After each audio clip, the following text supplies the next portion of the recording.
यही पढ़ाना है ना?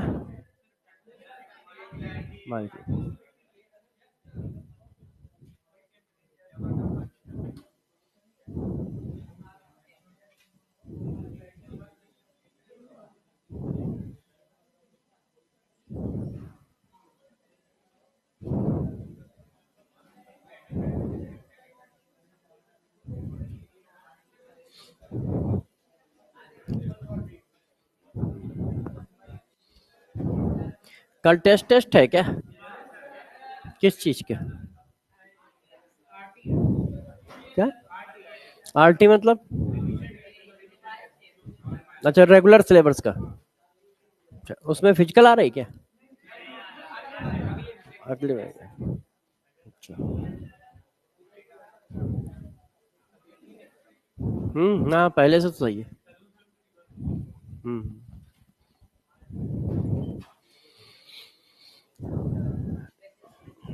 एक्चुअल में मेरे था, मेरी वजह से उनको भी हो गया।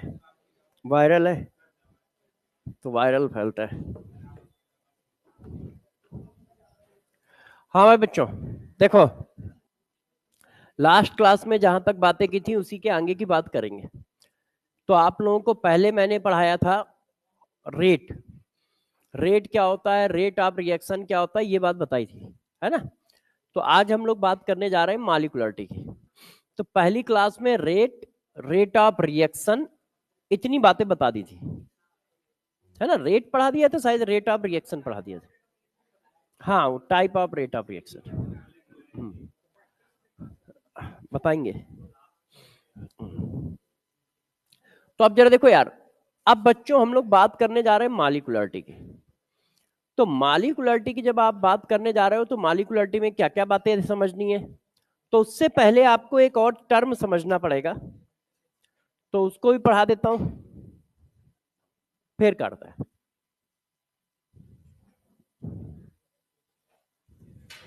देखिए,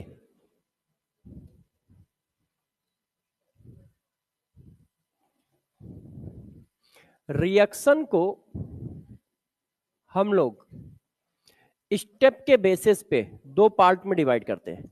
स्टेप के बेसिस का मतलब रिएक्शन कितने स्टेप में खत्म होती है, इसका बेसिस पे। रिएक्शन को इस बेसिस पे कि रिएक्शन कितने स्टेप में खत्म होगी, हम दो पार्ट में डिवाइड करते हैं। क्या? रिएक्शन को इस बेसिस पे कि रिएक्शन कितने स्टेप में खत्म होती है, उसके बेसिस पे हम रिएक्शन को दो पार्ट में डिवाइड करते हैं। कौन कौन से दो पार्ट? देखिए, ये जो क्लासिफिकेशन है ये किसके बेसिस पे है? Classification in basis of number of step used in reaction. तो उसके बेसिस पे हम दो पार्ट में इसको डिवाइड करते हैं। एक पार्ट का नाम रखा जाता है एलिमेंट्री रिएक्शन,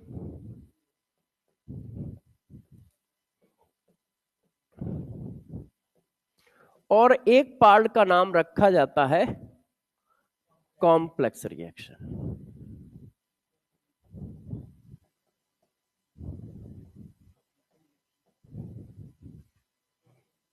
अब देखो, क्या है एलिमेंट्री रिएक्शन, क्या है कॉम्प्लेक्स रिएक्शन, ये बताता हूं।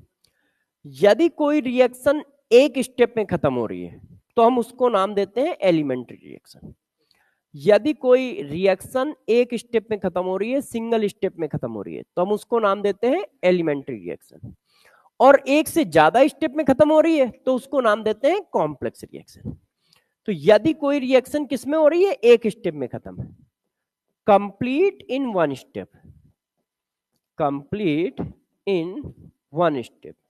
यदि कोई रिएक्शन एक स्टेप में खत्म हो रही है तो उसका नाम रखा जाता है एलिमेंट्री रिएक्शन। और यदि रिएक्शन एक से ज्यादा स्टेप में खत्म हो रही है, reaction complete in more than one step, यदि रिएक्शन एक से ज्यादा स्टेप में खत्म हो रही है तो उसका नाम रखा जाता है कॉम्प्लेक्स रिएक्शन। तो हम क्या करते हैं, स्टेप के बेसिस पे रिएक्शन को दो पार्ट में डिवाइड करते हैं। ऐसी रिएक्शन जो एक स्टेप में खत्म हो उनका नाम रखा गया एलिमेंट्री रिएक्शन, ऐसी रिएक्शन जो एक से ज्यादा स्टेप में खत्म हो उनका नाम रखा गया complex reaction. Clear? For example, जैसे हम बात कर लेते हैं SN1 रिएक्शन, E1 रिएक्शन, अच्छा एलिमेंट्री, हाँ एलिमेंट्री में लिख रहा हूं ना, मुझे लगा उसमें लिख रहा हूं। E2 रिएक्शन, ये देखो, तो देखो SN2 रिएक्शन, E2 रिएक्शन, ये सब एक स्टेप में खत्म होती हैं। आप क्या करते हो, आप न्यूक्लियोफाइल का अटैक कराते हो और न्यूक्लियोफाइल का अपने आप सब्स्टिट्यूशन हो जाता है। ठीक है, आप कुछ इसी तरह से तो करते हो, आप ऐसे करते हो, इस तरह से चेंज हो जाता है और ये एक स्टेप में होती है, इसीलिए ये एलिमेंट्री रिएक्शन है। अब इसमें क्या होता है, जैसे SN2 reaction, sorry SN1 reaction, E1 reaction, अब इनमें क्या है, इनमें पहले कार्बोकैटायन बना, एक स्टेप ये हो गया, फिर उसमें न्यूक्लियोफाइल अटैक किया, एक स्टेप ये हो गया। तो मिनिमम 2 स्टेप लगेंगे ही लगेंगे, हो सकता है 2 लग जाए, 3 लग जाए, 4 लग जाए। तो यदि एक स्टेप में रिएक्शन खत्म हो रही है तो उसका नाम रखा जाता है एलिमेंट्री, और एक से ज्यादा स्टेप में रिएक्शन खत्म हो रही है तो उसका नाम रखा जाता है कॉम्प्लेक्स रिएक्शन। ठीक है, इतनी बात क्लियर है? डिफिनीशन एलिमेंट्री की क्लियर है कि एक स्टेप में यदि कोई रिएक्शन खत्म हो रही है तो उसको हम एलिमेंट्री रिएक्शन कहेंगे, और एक से ज्यादा स्टेप में खत्म हो रही है तो उसको हम कॉम्प्लेक्स रिएक्शन कहेंगे। कुछ विजुअलाइजेशन के लिए हमने आपको एग्जांपल लिख दिए कि जैसे SN2 और E2 जो होते हैं एक ही स्टेप में खत्म हो जाते हैं, है ना, और SN1 और E1 जो होते हैं इनमें कार्बोकैटायन बनता है, फिर आगे रिएक्शन जाती है, तो मतलब एक से ज्यादा स्टेप लग रहे हैं, इसलिए ये कॉम्प्लेक्स रिएक्शन की कैटेगरी में आ गई। अब देखो हम वापस चलते हैं मॉलिक्यूलरिटी पे कि मॉलिक्यूलरिटी क्या होता है। तो गौर से सुनिए कि मॉलिक्यूलरिटी क्या है। देखिए कि मॉलिक्यूलरिटी किसी की क्या होती है। मॉलिक्यूलरिटी जो होती है साइमल्टेनियस, हाँ बेटे,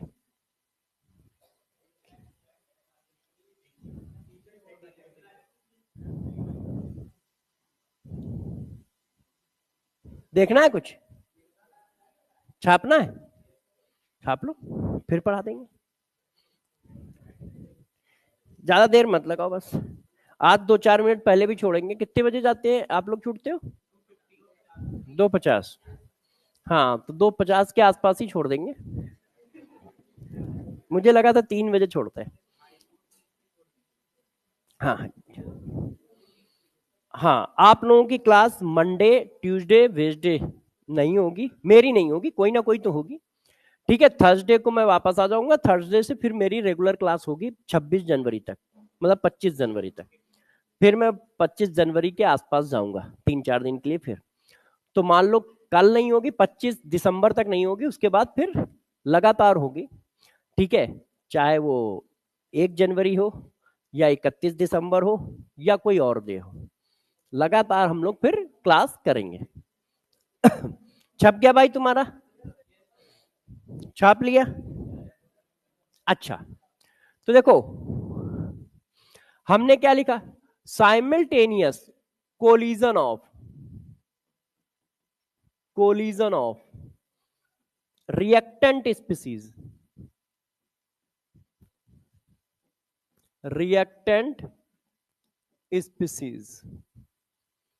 इन एलिमेंट्री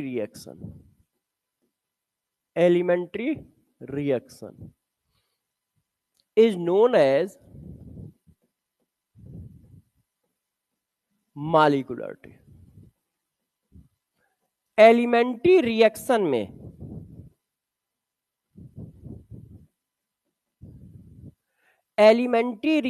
में साइमल्टेनियस जितने रिएक्टेंट मॉलिक्यूल कोलिजन करते हैं, किसी एलिमेंट्री रिएक्शन में जितने मॉलिक्यूल कोलिजन करते हैं उनके नंबर को हम क्या कहते हैं, मॉलिक्यूलरिटी कहते हैं। कौन सी रिएक्शन में, एलिमेंट्री रिएक्शन में। एलिमेंट्री रिएक्शन में जितने मॉलिक्यूल कोलिजन करते हैं उनके नंबर को हम लोग क्या नाम देते हैं, मॉलिक्यूलरिटी नाम देते हैं। उनके नंबर को हम क्या नाम देते हैं, मॉलिक्यूलरिटी नाम देते हैं। कि एलिमेंट्री रिएक्शन में जितने नंबर ऑफ स्पीसीज कोलाइड करते हैं उनके नंबर को मॉलिक्यूलरिटी नाम दिया जाता है। तो बताओ क्या 0 नंबर कोलाइड कर पाएंगे? इसका मतलब मॉलिक्यूलरिटी की वैल्यू 0 नहीं हो सकती। भाई 1 करेगा, 2 करेगा, 3 करेगा, 4 करेगा, 6 करेगा, 0 कैसे कोलाइड करेगा, है ना। इसीलिए मॉलिक्यूलरिटी की वैल्यू 0 नहीं होती। अच्छा, आधा पौना मॉलिक्यूल कोलाइड कर सकता है? या तो मॉलिक्यूल 1 होता है या 2 होता है, 100 मॉलिक्यूल तो होता नहीं है। तो इसका मतलब इसकी वैल्यू फ्रैक्शनल भी नहीं होगी। अच्छा, क्या निगेटिव मॉलिक्यूल कोलाइड कर सकता है? नहीं, ऐसा थोड़ी हो सकता है कि मॉलिक्यूल -1 है। भाई मॉलिक्यूल होगा या नहीं होगा, है कि नहीं।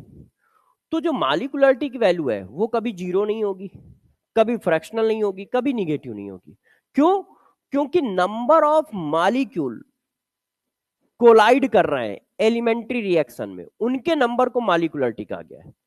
Number of molecule collide in elementary reaction is known as molecularity. तो जितने नंबर पार्टिसिपेट कर रहे हैं एलिमेंट्री रिएक्शन में उन नंबर को हम मॉलिक्यूलरिटी कहते हैं। तो नंबर या तो होंगे या नहीं होंगे, इसलिए 0 नहीं होगा। नंबर जो होंगे वो 1, 2, 3 मॉलिक्यूल होंगे, ऐसा थोड़ी होगा 100 मॉलिक्यूल कोलाइड कर रहे हैं, है कि नहीं। तो इसलिए फ्रैक्शनल भी नहीं होंगे और निगेटिव हो नहीं सकते, इसलिए निगेटिव भी नहीं होगी। अच्छा, तो मॉलिक्यूलरिटी की वैल्यू होगी कैसे फिर? मॉलिक्यूलरिटी की वैल्यू होगी ऐसी 1 2 3, इंट्रीगल वैल्यू नहीं, बस 1 2 3, है ना। मैक्सिमम मॉलिक्यूलरिटी कितनी होगी? 3। ऐसा क्यों, अभी बताऊंगा। और मिनिमम मॉलिक्यूलरिटी जो होगी वो कितनी होगी? 1। मॉलिक्यूलरिटी की वैल्यू सिर्फ 1 2 3 होती है, 3 से ज्यादा मॉलिक्यूलरिटी क्यों पॉसिबल नहीं है, उस पर जरा डिस्कशन करते हैं। तो देखो एक मॉलिक्यूल हो सकता है अपने आप डिसोसिएट हो जाए, 2 मॉलिक्यूल इस तरह से कोलिजन करके डिसोसिएट हो गए, 3 मॉलिक्यूल इस तरह से कोलिजन करके डिसोसिएट हो गए, 4 मॉलिक्यूल इस तरह से कोलिजन करके डिसोसिएट हो सकते हैं। ये देखो, ओ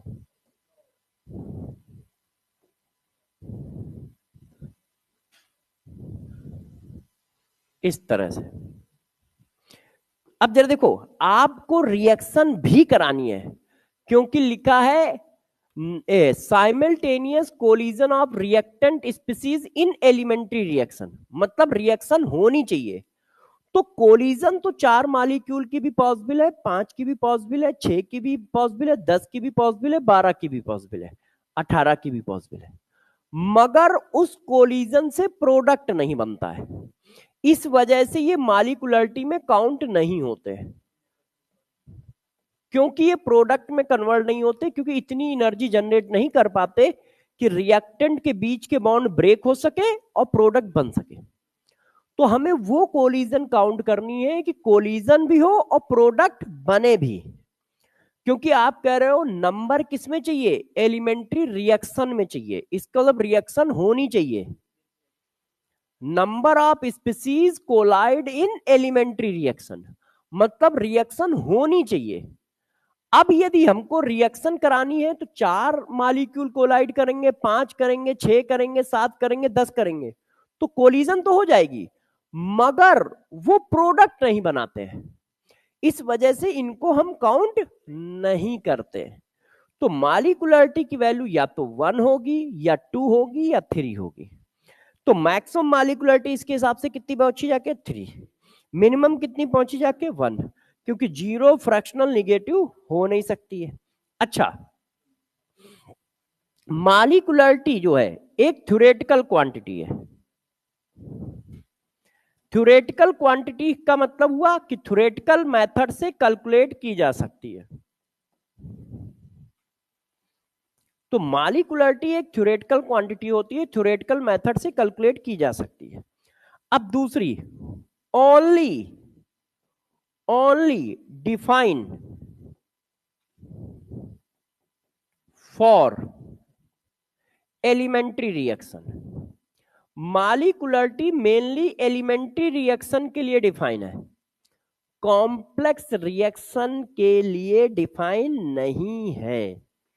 मॉलिक्यूलरिटी मेनली किसके लिए डिफाइन है? एलिमेंट्री रिएक्शन के लिए, और वो डिफिनीशन में मेंशन है, नहीं तो वो रिएक्शन लिखता, क्योंकि रिएक्शन तो दो ही तरह की थी ना, एक कॉम्प्लेक्स एक एलिमेंट्री, उसको एलिमेंट्री मेंशन करने की जरूरत ही ना पड़ती, वो बस लिख देता कि साइमल्टेनियस, ठीक है, collision of reactant species in a chemical reaction. हाँ, इफेक्टिव कोलिजन कह सकते, जिसकी मॉलिक्यूलरिटी 1 है वो सॉल्वेंट की प्रेजेंस में ब्रेक हो जाता है। जैसे आप कराते हो एसेनमन रिएक्शन, जो हमारा सबस्ट्रेट होता है उसमें न्यूक्लियोफाइल अटैक तो करता नहीं है, मगर उनकी प्रेजेंस में वो ब्रेक होकर कार्बोकैटायन फॉर्म करता है, देन फर्दर कोलिजन होती है ना। तो इस तरह का है कुछ। तो देखो, मॉलिक्यूलरिटी की वैल्यू 1 होगी, 2 होगी, 3 होगी, ठीक है। ये एक थ्योरेटिकल क्वांटिटी है, मतलब आप काउंट कर सकते हो थ्योरी के हिसाब से। ये सिर्फ एलिमेंट्री रिएक्शन के लिए डिफाइन है, कॉम्प्लेक्स रिएक्शन के लिए डिफाइन नहीं की गई है। मतलब कॉम्प्लेक्स रिएक्शन को डिफाइन नहीं किया गया है, उसकी मॉलिक्यूलरिटी के बारे में कुछ बताया नहीं गया है, कैसे कैलकुलेट करोगे नहीं करोगे ऐसा कुछ नहीं बताया गया, सिर्फ एलिमेंट्री की रिएक्शन के लिए डिफाइन है। इतनी बात हो गई। अच्छा, अब किसी रिएक्शन में हम कैसे निकालेंगे? तो देखो, होता क्या है, sum of stoichiometric coefficient of reactant species equal to molecularity. Reactant species के स्टाइक्योमेट्रिक कोएफिशिएंट का सम उसकी मॉलिक्यूलरिटी होगी किसी रिएक्शन में, मगर कौन सी रिएक्शन में? एलिमेंट्री रिएक्शन में, है ना। कौन सी रिएक्शन में? एलिमेंट्री रिएक्शन में। एलिमेंट्री रिएक्शन में रिएक्टेंट मॉलिक्यूल के कोएफिशिएंट का सम मॉलिक्यूलरिटी होगी। तो दिमाग में 4-6 पॉइंट बैठा लें। पहले तो डिफिनीशन, एलिमेंट्री रिएक्शन में साइमल्टेनियस जितने रिएक्टेंट के मॉलिक्यूल कोलाइड करते हैं उनको हम मॉलिक्यूलरिटी कहते हैं। ये वैल्यू 0 नहीं होगी, क्योंकि 0 नाम का मॉलिक्यूल होता नहीं है। आधा पौना मॉलिक्यूल कोलाइड नहीं करेगा, इसलिए फ्रैक्शनल नहीं होगी, निगेटिव नहीं होगी। या तो 1 होगी या 2 होगी या 3 होगी। इस नंबर के हिसाब से मैक्सिमम क्या है? 3, मिनिमम क्या है? 1। ये थ्योरेटिकल वैल्यू है, इसका मतलब पेन कॉपी पे आप कैलकुलेट कर सकते हो। दूसरी बात है कि ये सिर्फ एलिमेंट्री रिएक्शन के लिए डिफाइन की गई है।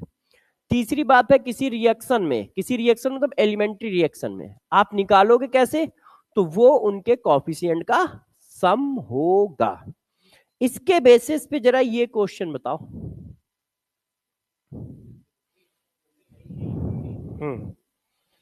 बताइए आप लोग। तो देखो, वो कह रहा है कि ये एक एलिमेंट्री रिएक्शन है, तो यदि एलिमेंट्री रिएक्शन है तो मॉलिक्यूलरिटी बताओ, तो क्या करोगे? तो मॉलिक्यूलरिटी क्या होगी? सम होगा।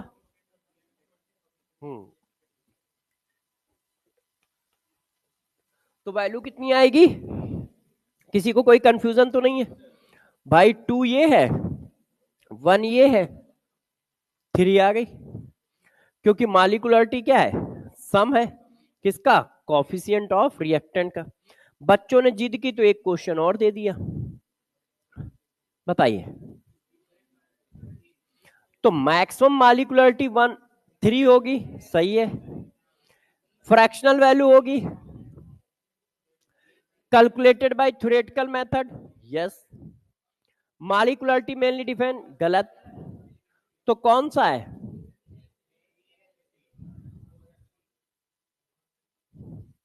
तो आंसर क्या होंगे, ए और सी, क्योंकि मॉलिक्यूलरिटी क्या है, मैक्सिमम मॉलिक्यूलरिटी 3 होगी, और ये थ्योरेटिकल मेथड से कैलकुलेट कर सकते हो क्योंकि ये थ्योरेटिकल क्वांटिटी है। ठीक है, कॉम्प्लेक्स रिएक्शन के लिए डिफाइन नहीं है, ये गलत हो गया। फ्रैक्शनल होती नहीं है, ये गलत हो गया। बात समझ पाए? अच्छा, तो हमें ये पता चल गया कि यार मॉलिक्यूलरिटी क्या है। अब जरा देखिए बच्चों, अब जो हमारे पास हेडिंग आने वाली है, ये अच्छी हेडिंग है, इससे एक क्वेश्चन हमें पेपर में मिलता है। ऑर्डर ऑफ रिएक्शन, कि किसी रिएक्शन का ऑर्डर क्या होता है, कैसे निकाला जाता है। अब हम लोग चर्चा इस पर करेंगे। तो देखो, किसी रिएक्शन का ऑर्डर क्या होता है, कैसे निकाला जाता है, इसके बारे में कुछ बताता हूं। देखिए, जो रेट होता है, जो रेट होता है वो डायरेक्टली प्रोपोर्शनल होता है उसके कंसंट्रेशन के। जितना ज्यादा कंसंट्रेशन होगा उतना ज्यादा रेट होगा, किसी भी चीज का कंसंट्रेशन। जैसे भाई बात आई कि रेट क्या होगा, तो आपने रेट की डिफिनीशन क्या पढ़ी थी, कंसंट्रेशन डिवाइडेड बाय टाइम।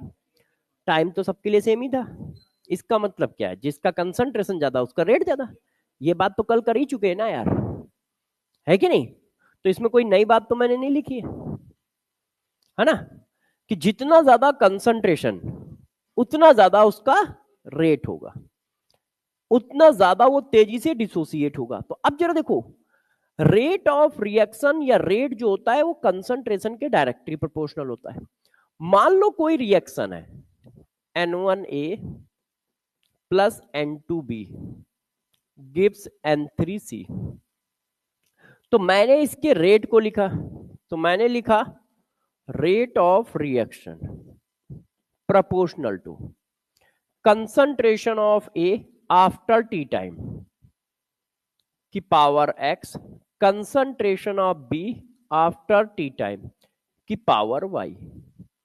अब जब प्रोपोर्शनल का साइन हटाते हैं तो एक कांस्टेंट आ जाता है, तो rate of reaction equal to k, ये देखिए AT की पावर x BT की पावर y। इसमें जो k है इसको बच्चों कहा जाता है रेट कांस्टेंट। अब इसकी वैल्यू देखो टेम्परेचर पे डिपेंड करती है। टेम्परेचर एक ऐसी चीज है जिस पे सब डिपेंड करता है, ध्यान रखिएगा।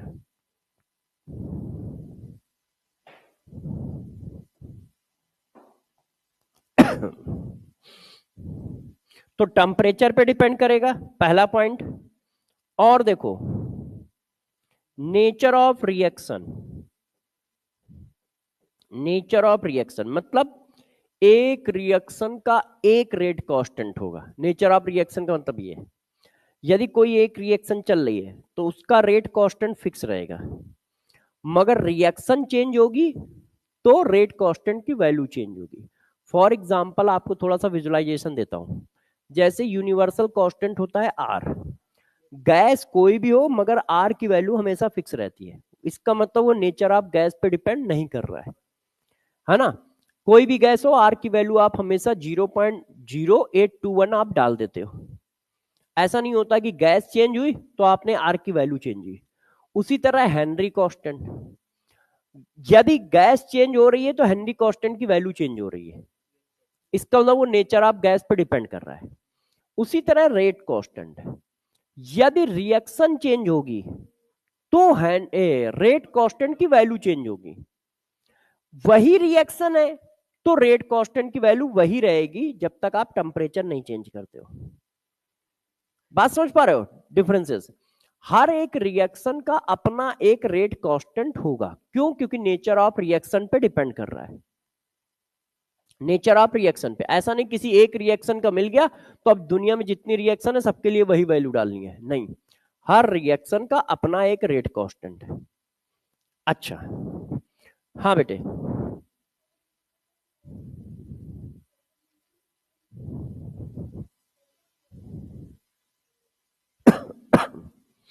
देखो रिएक्शन जो होती है वो कोलिजन से होती है। कल हम रेट की डिफिनीशन पढ़ रहे थे कि रेट की डिफिनीशन क्या है। रिएक्शन जो होती है कोलिजन की वजह से होती है, तो जितने ज्यादा मॉलिक्यूल होंगे उतनी ज्यादा कोलिजन होंगी, उसी के प्रोपोर्शन में इफेक्टिव कोलिजन आएंगे। तो सबसे ज्यादा कोलिजन कब होंगी? जब सबसे ज्यादा कंसंट्रेशन होगा। तो इसी वजह से कहा गया है कि रेट जो है वो कंसंट्रेशन के प्रोपोर्शनल है। जितना ज्यादा अमाउंट उतना ज्यादा कोलिजन, और उतना ज्यादा कोलिजन तो उतना ज्यादा इफेक्टिव कोलिजन, और उतना ज्यादा इफेक्टिव कोलिजन तो उतना ज्यादा प्रोडक्ट। क्योंकि हम यहां मान के चल रहे हैं कि किससे रिएक्शन होंगी? कोलिजन से। पूरी काइनेटिक्स में ध्यान रखना, ये सपोज करके चला जाता है कि रिएक्शन किसकी वजह से होंगी? कोलिजन की वजह से होंगी। ठीक है, कोलिजन की वजह से होंगी। अच्छा, ये बात तो ठीक है, चलो। अब प्रॉब्लम ये आई कि आपने कहा rate of reaction concentration of eighty, T नहीं लिखा, ए नहीं लिखा है। देखो ए नॉट ना लिख के एटी लिखा है, क्योंकि टी इक्वल टू जीरो पर कोई रेट बनेगा नहीं। तो इसका मतलब यहां पर वो कंसंट्रेशन रखना है जो आफ्टर टी टाइम कंसंट्रेशन, क्योंकि टी इक्वल टू जीरो पर तो कोई रेट बनता ही नहीं है ना। तो rate of reaction concentration of A T और कंसंट्रेशन ऑफ बी टी की पावर एक्स वाई। अब यहां पर देखो क्या है, एन वन एन टू, और यहां पर लिखा है एक्स वाई। क्योंकि ये जो इक्वेशन लिखी है ये एक एक्सपेरिमेंटल इक्वेशन है, इसको देख के नहीं लिखा जा सकता है। ये जो इक्वेशन है ये एक एक्सपेरिमेंटल इक्वेशन है, ध्यान रखिएगा। इसको हम देख के नहीं लिख सकते।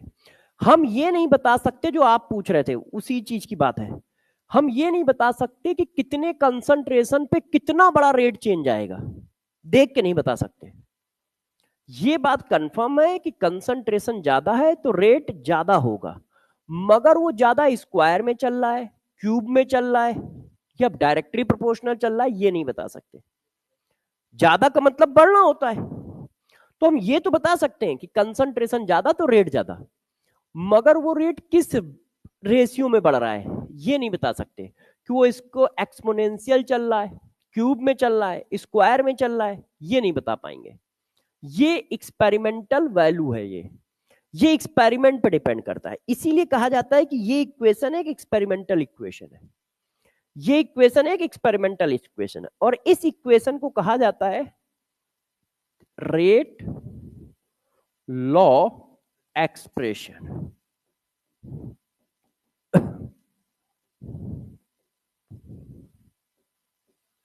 ये देखो, ये रेट लॉ एक्सप्रेशन इक्वेशन है, और ये कैसी है? एक्सपेरिमेंटल इक्वेशन है।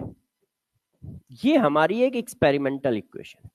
तो जरा देखो, मैंने कितनी बात बताई। मैंने कहा कि यार रेट ऑफ रिएक्शन अमाउंट पर डिपेंड कर रहा है, जितना ज्यादा रिएक्टेंट लोगे उतना ज्यादा रेट होगा। वो रेट किस फॉर्म में चल रहा है ये नहीं बता सकते, स्क्वायर में चलेगा, क्यूब में बढ़ रहा है, कैसे चल रहा नहीं पता, और वो डिपेंड करता है इस एक्सपेरिमेंटल इक्वेशन पे। देखो पावर लगी है, कौन सी पावर होगी हमें नहीं पता। अब वो पावर इसके बराबर भी हो सकती है और अलग भी हो सकती है। तो अब जरा देखना ऑर्डर ऑफ रिएक्शन क्या होता है। ऑर्डर ऑफ रिएक्शन जो होता है वो ये होता है sum of power of reactant species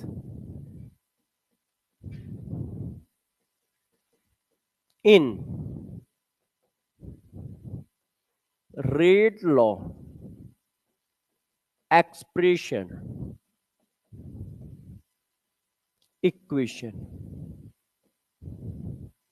जो रेट लॉ एक्सप्रेशन इक्वेशन है उसमें रिएक्टेंट की पावर का सम ऑर्डर ऑफ रिएक्शन होता है। मतलब ऑर्डर ऑफ रिएक्शन यहां कितना है? ऑर्डर ऑफ रिएक्शन जो है वो x प्लस वाई है। क्योंकि रिएक्टेंट की पावर का सम कितना है, एक्स और वाई। तो x plus y order of reaction है। अब x की वैल्यू क्या हो सकती है पता नहीं, x की value does not equal to n1 भी हो सकती है, इक्वल टू भी n1 हो सकती है। इसी तरह y की value does not equal to n2 हो सकती है और इक्वल टू n2 हो सकती है। हम देख के नहीं बता सकते कि x के ऊपर कितना आएगा, y के ऊपर कितना आएगा, हम देख के नहीं बता सकते। ये जरूर बता सकते हैं कि उनकी पावर का सम ऑर्डर है, मगर वो सम आएगा कितना हमें नहीं पता है। ठीक है, तो जरा देखो मैंने क्या कहा, मैंने ये बताया कि ये जो रेट लॉ एक्सप्रेशन है ये एक एक्सपेरिमेंटल इक्वेशन है, और इसमें जो रिएक्टेंट की पावर का सम होगा उसको ऑर्डर ऑफ रिएक्शन कहेंगे। ठीक है, और ये x की वैल्यू n के बराबर हो भी सकती है, नहीं भी हो सकती है, y की वैल्यू n2 के बराबर हो भी सकती है, नहीं भी हो सकती है। यहां तक ठीक है, यहां तक सही चल रहा है। अब जरा देखो इसकी कुछ खतरनाक बातें हैं, वो क्या है जरा गौर समझिए। ऑर्डर ऑफ रिएक्शन एक एक्सपेरिमेंटल वैल्यू है, मतलब आप रिएक्शन को देखकर नहीं बता सकते। क्यों? क्योंकि ये एक्सपेरिमेंट से काउंट होगा, एक्सपेरिमेंट तो हम लोग करने वाले नहीं। तो ऑर्डर ऑफ रिएक्शन एक एक्सपेरिमेंटल वैल्यू है। ऐसा क्यों? क्योंकि जिस इक्वेशन से निकाला जा रहा है वो इक्वेशन एक्सपेरिमेंटल इक्वेशन है। ये इक्वेशन कैसी है, एक्सपेरिमेंट से आएगी, और इसी इक्वेशन का सम तो ऑर्डर ऑफ रिएक्शन है। इसी इक्वेशन में तो रिएक्टेंट के कंसंट्रेशन का सम ऑर्डर ऑफ रिएक्शन है। तो जब इक्वेशन एक्सपेरिमेंट से आएगी तो उसका सम भी एक्सपेरिमेंट से आएगा, है कि नहीं? इसीलिए कहा जाता है कि ऑर्डर ऑफ रिएक्शन एक एक्सपेरिमेंटल क्वांटिटी है। पॉइंट समझ रहे हो? अच्छा, अगला पॉइंट समझो। ये कॉम्प्लेक्स भेदभाव नहीं करती है, कॉम्प्लेक्स एंड एलिमेंट्री दोनों टाइप की रिएक्शन के लिए डिफाइन है।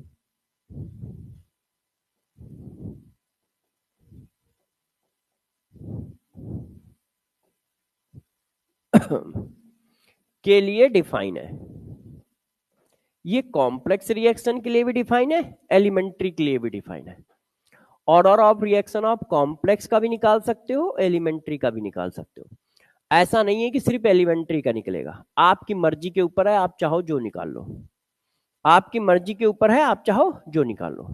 तो ऑर्डर ऑफ रिएक्शन कैसी है, एक्सपेरिमेंटल क्वांटिटी है। ऑर्डर ऑफ रिएक्शन क्या है, दोनों टाइप की रिएक्शन के लिए अप्लीकेबल है, कॉम्प्लेक्स रिएक्शन के लिए भी, एलिमेंट्री रिएक्शन के लिए। आगे बढ़े, छप गया है, छाप लिया सब लोगों ने? हाँ कोई नहीं, आराम से देख लो। अच्छा, अब बात करेंगे इसकी वैल्यू पे कि इसकी वैल्यू क्या क्या पॉसिबल है। तो यार देखो इसकी वैल्यू क्या क्या पॉसिबल है, इस पर बात करते हैं।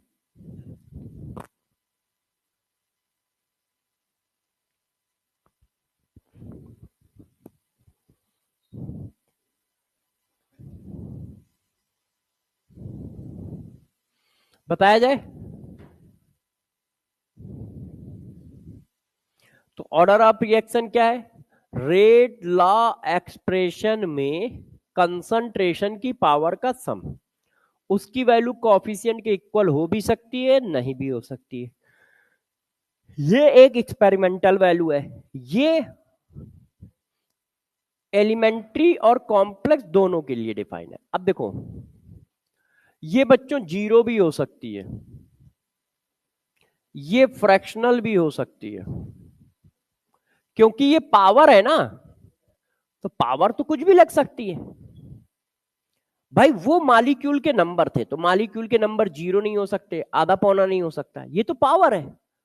पावर तो कुछ भी हो सकता है, जीरो भी हो सकता है और फ्रैक्शनल भी हो सकता है, इवन इंडिविजुअल पावर निगेटिव भी हो सकती है। इंडिविजुअल पावर ये इंडिविजुअल होगी, ओवरऑल निगेटिव नहीं होगा, इंडिविजुअल निगेटिव हो सकता है। ओवरऑल तो रेट बढ़ाना है ना आपको, कंसंट्रेशन ज्यादा तो रेट ज्यादा, मगर इंडिविजुअल निगेटिव हो सकता है। ठीक है, जो ये जीरो भी होगी, फ्रैक्शनल भी होगी, निगेटिव भी होगी। और साथ साथ में मैक्सिमम ऑर्डर ऑफ रिएक्शन 3 होता है। मैक्सिमम ऑर्डर ऑफ रिएक्शन 3 तक डिफाइन किया गया है, इसके आगे डिफाइन नहीं किया गया है। तो ये जीरो भी मिलेगा, फ्रैक्शनल भी मिलेगा, निगेटिव भी मिलेगा, और साथ साथ में मैक्सिमम ऑर्डर 3 मिलेगा। तो ये क्या है? एक्सपेरिमेंटल क्वांटिटी है। इसकी वैल्यू जीरो भी हो सकती है, फ्रैक्शनल भी हो सकती है, निगेटिव भी हो सकती है इंडिविजुअल में। इंडिविजुअल निगेटिव जैसे ये आता है,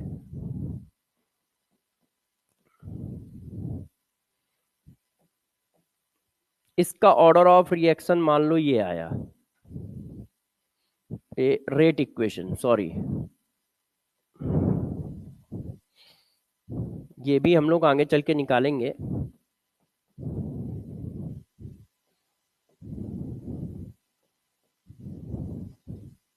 ऐसे, अब देखो ऐसे, अब इस चीज को यदि देखो तो इंडिविजुअल निगेटिव है, मगर ओवरऑल हमारा क्या है? पॉजिटिव। इंडिविजुअल ये निगेटिव है, मगर सम करोगे तो पॉजिटिव आएगा। ये देखिए, मगर ऑक्सीजन के रिस्पेक्ट में कैसा है? निगेटिव है। तो इंडिविजुअल निगेटिव हो सकता है, उसमें कोई दिक्कत की बात नहीं है। ठीक है, मगर ओवरऑल पॉजिटिव आएगा। तो ऑर्डर ऑफ रिएक्शन हमारी मैक्सिमम ऑर्डर क्या होगा? 3। उसकी वैल्यू जीरो भी हो सकती है, फ्रैक्शनल भी हो सकती है, निगेटिव भी हो सकती है। एक्सपेरिमेंटल वैल्यू है। तो देखो, ये मैं डिफिनीशन पे फोकस कर रहा था। अब जरा देखो बच्चों, गौर समझिएगा। ऑर्डर ऑफ रिएक्शन हमारी जब ये बात आई है, तो इसमें से किन किन बातों पे फोकस करना है? तो इसके जितने भी पॉइंट है, सारे पॉइंट इंपॉर्टेंट है, सभी पॉइंट इंपॉर्टेंट है, सभी पे फोकस करना है कि इसकी वैल्यू कोफिशिएंट के बराबर हो भी सकती है, नहीं भी हो सकती है, इस पे भी करना है। ये एक एक्सपेरिमेंटल वैल्यू है, इस पे भी करना है। कॉम्प्लेक्स और एलिमेंट्री दोनों के लिए डिफाइन है। और ये कंडीशन, अब गौर समझो, जब आपने कहा कि ये एक्सपेरिमेंटल वैल्यू है, तो इसका मतलब रिएक्शन देख के ऑर्डर नहीं बता पाओगे। जब तक कोई डाटा ना दिया जाए तब तक ऑर्डर ना तो आप निकाल पाओगे ना हम निकाल पाएंगे। क्यों? क्योंकि ये एक्सपेरिमेंटल क्वांटिटी है। बिना कुछ दिए हम में से कोई भी ऑर्डर नहीं निकाल पाएगा कभी भी। सिर्फ रिएक्शन दिए तो ऑर्डर ना तो तुम निकाल पाओगे ना हम निकाल पाएंगे। समझ रहे हो? कब निकाल पाओगे? देखो, अब कहानी को धीरे धीरे करके आगे बढ़ाते हैं। पहला पॉइंट, यदि कोई एलिमेंट्री रिएक्शन है,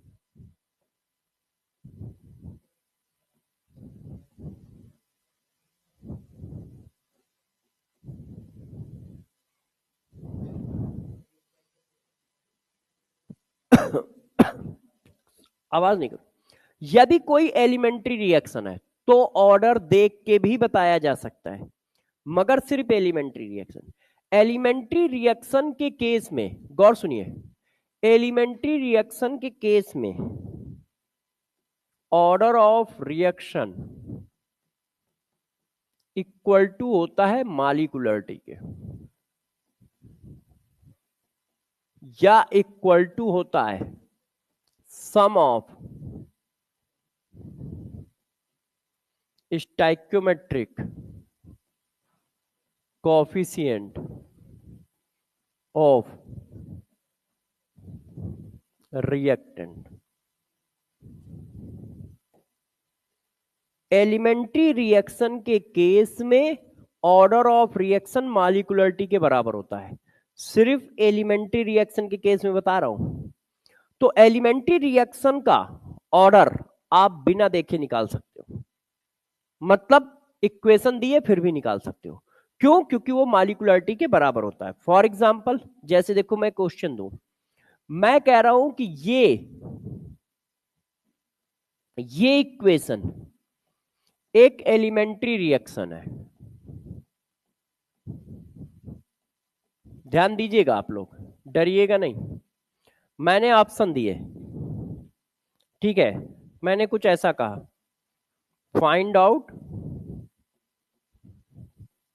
order of reaction.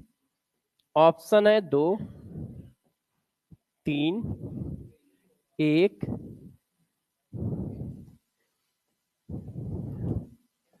Can not calculate. तो अब ये कौन सी रिएक्शन है? एलिमेंट्री। तो कॉफिशिएंट के सम के बराबर है, आंसर ये आ गया। अब यही क्वेश्चन यदि ऐसे दे दिया गया,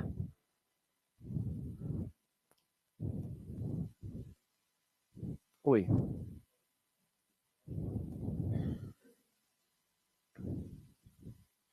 देखिए,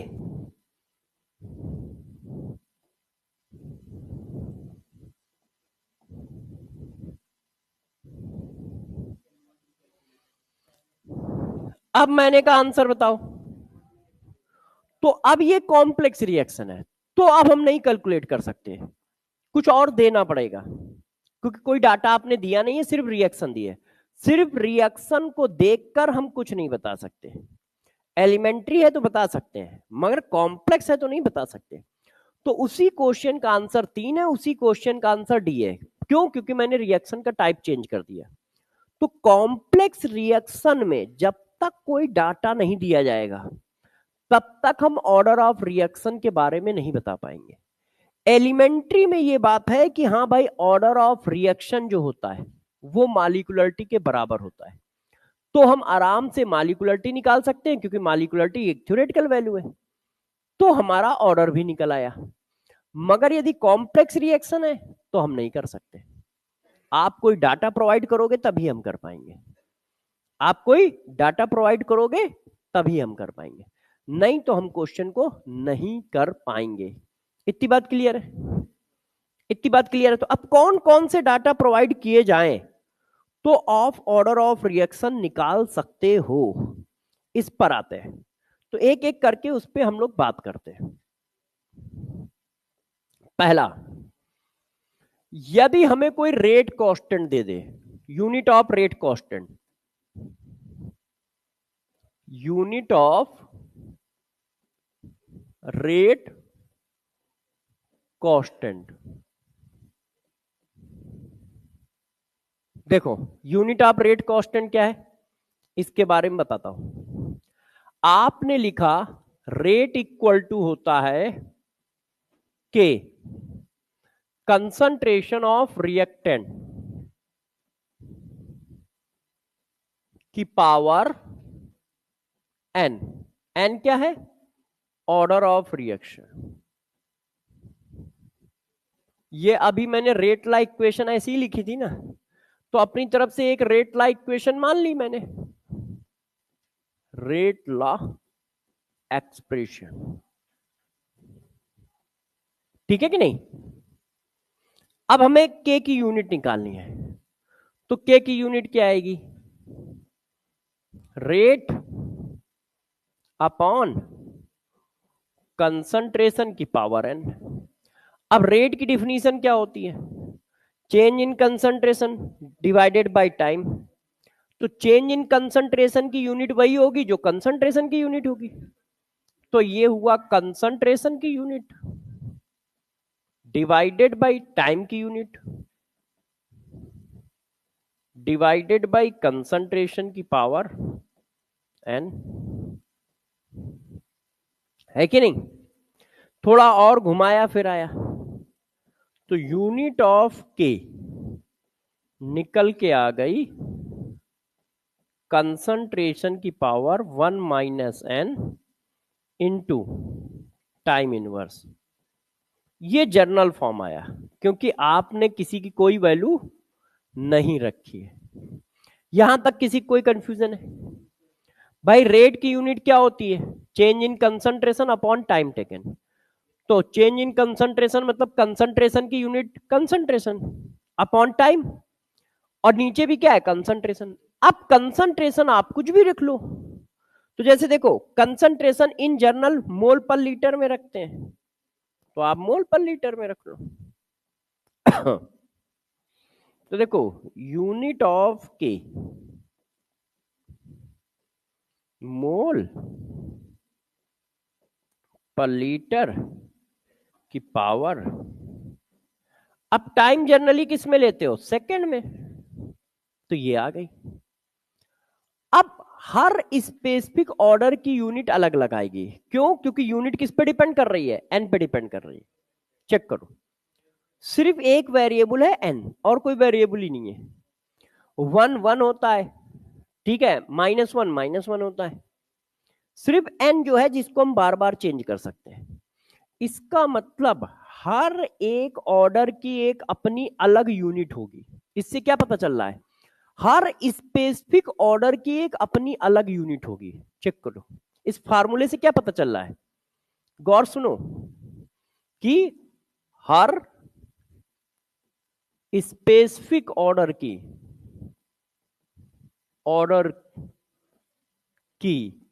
एक अपनी स्पेसिफिक रेट की, सॉरी, हाँ, रेट कांस्टेंट की यूनिट होगी। इसी वजह से आप कह रहे हो कि यदि रेट कांस्टेंट की यूनिट दिखा दे तो तुम ऑर्डर बता दोगे, रेसिप्रोकल, कि हर ऑर्डर की अपनी एक स्पेसिफिक यूनिट है, तो तुम जैसे ही यूनिट दिखाओगे तो हम ऑर्डर पहचान लेंगे।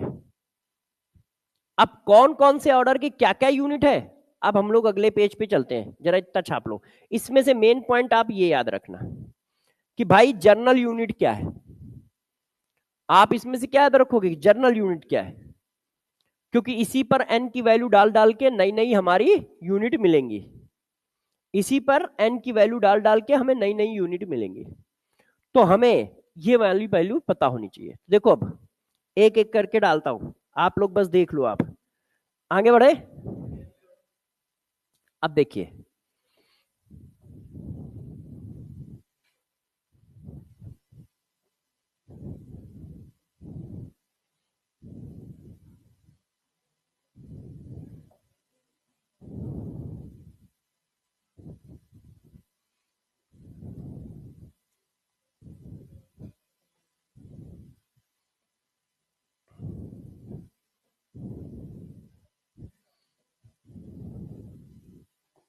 देखिए हमारी यूनिट निकल के आई के की मोल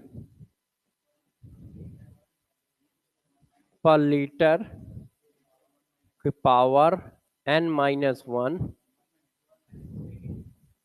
हाँ, one minus n into second inverse, ठीक है। अब देखो n की वैल्यू जीरो डालो, तो इसको बोलते हैं जीरो ऑर्डर रिएक्शन, क्योंकि n क्या है, ऑर्डर ऑफ रिएक्शन। तो जीरो ऑर्डर की रिएक्शन का k क्या आएगा, n की वैल्यू जीरो डाल दो, तो क्या आ गया, mole litre inverse second inverse.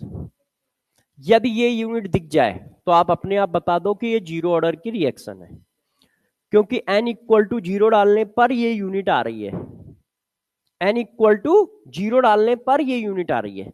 इसका मतलब क्या है कि यदि ये यूनिट दिख जाए तो इसका मतलब ऑर्डर कितना है, जीरो। अच्छा, n इक्वल टू वन डालो, तो ये फर्स्ट ऑर्डर रिएक्शन हो गई।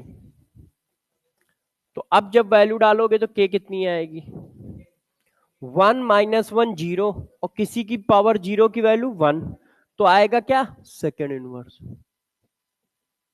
तो यदि सिर्फ टाइम का इनवर्स आ रहा है, इसका मतलब ऑर्डर कितना है, फर्स्ट। फर्स्ट ऑर्डर रिएक्शन का हमेशा यूनिट कितना होगा, सेकेंड इनवर्स। तो अब आपको उल्टा चलना है, सेकेंड इनवर्स यदि के की वैल्यू आ रही है, इसका मतलब ऑर्डर कितना है, वन, क्योंकि हर स्पेसिफिक ऑर्डर का एक स्पेसिफिक यूनिट है, क्योंकि यूनिट की वैल्यू एन पे डिपेंड कर रही है, इसमें एक ही वेरिएबल है एन। अब एन इक्वल टू टू डालो, एन इक्वल टू टू डालिए सब लोग, तो कितना आ जाएगा, तो ये माइनस वन हो जाएगा, तो मोल इनवर्स लीटर और सेकेंड इनवर्स, यदि यूनिट ये आ रही है तो n इक्वल टू कितना है 2। क्यों? आपने कितना लिखा? n इक्वल टू 2 लिखा। जब n इक्वल टू 2 डालोगे तो क्या आ जाएगा? 1 माइनस 2 माइनस 1। माइनस 1 का मतलब मोल इनवर्स, लीटर इनवर्स। ऊपर गया तो लीटर बन गया, तो mole litre into second inverse. ठीक है, अब आप n इक्वल टू 3 डालो, तो जब आप n इक्वल टू 3 डालोगे तो क्या आएगा?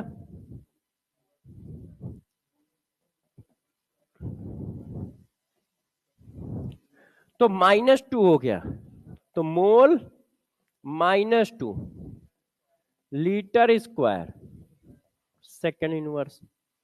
अब देखो n इक्वल टू माइनस 1 डालो, क्योंकि n की कोई भी वैल्यू हो सकती है ना। तो माइनस माइनस क्या हो जाएगा? प्लस। तो मोल स्क्वायर लीटर इन 2 यार, in litre minus 2 second inverse. ये किसकी है? जब ऑर्डर क्या हो? निगेटिव हो, माइनस 1 हो। इंडिविजुअल का तो होगा ना, माइनस 2 डालोगे सो ऑन। ठीक है, तो इसका मतलब ये पता चल गया पहला पॉइंट, यदि आप के की यूनिट देते हो तो भी हम ऑर्डर पता लगा सकते हैं। अब इसमें से की पॉइंट निकल के आया है कि बस हमें इतना याद रखना है, n माइनस 1 को कुछ नहीं बोलेंगे। अच्छा, ऑर्डर क्या बोलोगे? माइनस 1 ऑर्डर बोलेंगे, नॉमेनक्लेचर नहीं है उसका। हाँ हाँ, ओवरऑल पॉजिटिव। अब कहानी को आगे बढ़ाएं। अब तुम्हारा जिद हो रहा होगा कि एक क्वेश्चन भी करेंगे इस पे, छापना है? छाप लो, छाप लीजिए।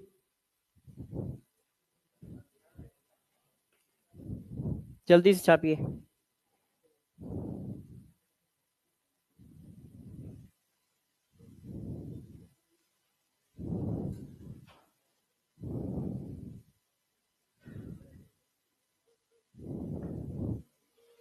इस वाले फ्लोर पे एक ये क्लास है, और इस फ्लोर पे एक यही क्लास है, नीचे दो। क्लास मिनिमम इतनी बड़ी तो होनी चाहिए, उतनी छोटी क्लास में मजा नहीं आता है। इतनी बड़ी होनी चाहिए कि कम से कम थोड़ा, इतने तो बच्चे हों उतनी दूर तक, इतनी तक रहते मजा नहीं आता है। इसमें बस खंबे थोड़े ज्यादा हैं, खंबे मतलब ये जो पिलर है ना, ये वाला बस पिलर ज्यादा है, एक वो वाला पिलर ज्यादा है।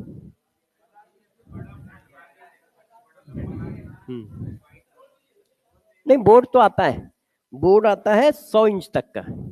जैसे ये 870, हाँ ये 75 इंच का होगा या 85 का होगा, इतना तो मेरे पास भी है। नहीं, ये 85 है, इंच है। 100 इंच में क्या होता है, आप एक हाथ इधर बढ़ा लो, एक हाथ नीचे बढ़ा लो, तो यहां से स्टार्ट हो जाएगा और यहां तक जाता है।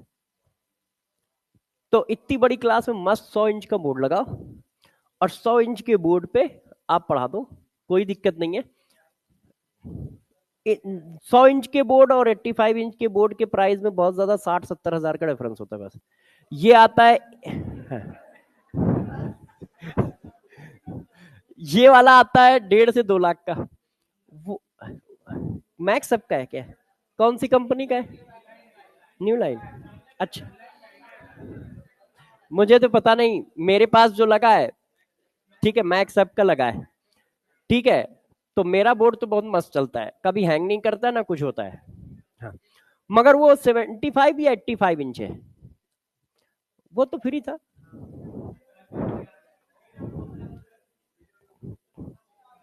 हाँ, एक्चुअल में क्या है, वो उस टाइम से लगा हुआ है। ठीक है, तरुण सर के पास भी होगा, एमडी सर के, सबके पास एक एक तो है, ये एक एक बोर्ड है सबके पास। ठीक है, नहीं इसमें होता ही क्या है, मोबाइल की तरह है, मोबाइल में तो और भी फंक्शन होते हैं, इसमें तो और कम फंक्शन है। और वैसे भी हम लोग को ज्यादा यूज करना नहीं है भाई, करना क्या है, पढ़ाने का काम करना है। तो वैसे तो वो पूरा मोबाइल की तरह चलता है। हाँ नहीं, आईपीएल क्यों नहीं देख सकते, टाइम मिलता तो देखते हैं। वैसे आईपीएल नहीं देखता मैं, क्या है रात में जो हाइलाइट्स होती है ना, जो आपको मिलती हैं हॉट स्पॉट्स पे या जियो सिनेमा पे। किस पे, हॉट, हाँ हॉट या जियो सिनेमा पे, बस मैं उसी को देख के काम चला लेता हूँ, है ना। और फुटबॉल की किस पे आती है हाइलाइट्स, सोनी पे आती है। हाँ, स्टार स्पोर्ट्स एंड सोनी, क्योंकि उसका राइट सोनी के पास बहुत रहता है।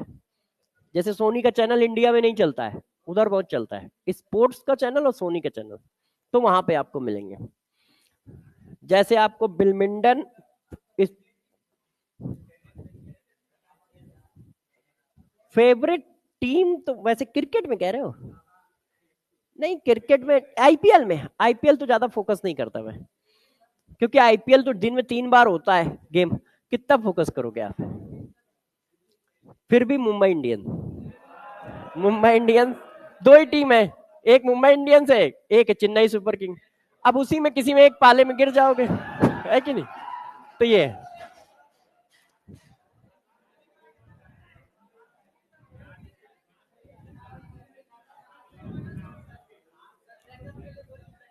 हाँ, नहीं नहीं, एक ही टीम है, बैकअप के लिए नहीं।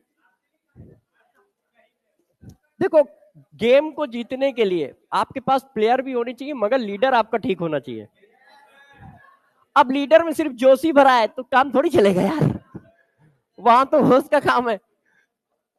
अब भाई के पास जोश के अलावा कुछ होता ही नहीं है, तो हर जगह एग्रेशन थोड़ी चलता है, दिक्कत ये है। अच्छा, आ जाओ, एक क्वेश्चन देते हैं।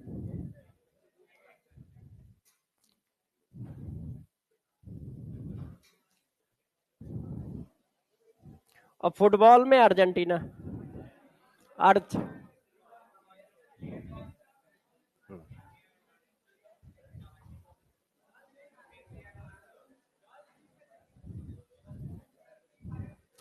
एक्चुअल में जब मैंने पहली बार फुटबॉल देखना शुरू किया था, उस समय, नहीं मेसी ऐसी तो बहुत बाद में आया, उस समय खेलता था जो, आपने जडान का नाम सुना होगा जो इस समय कोच है।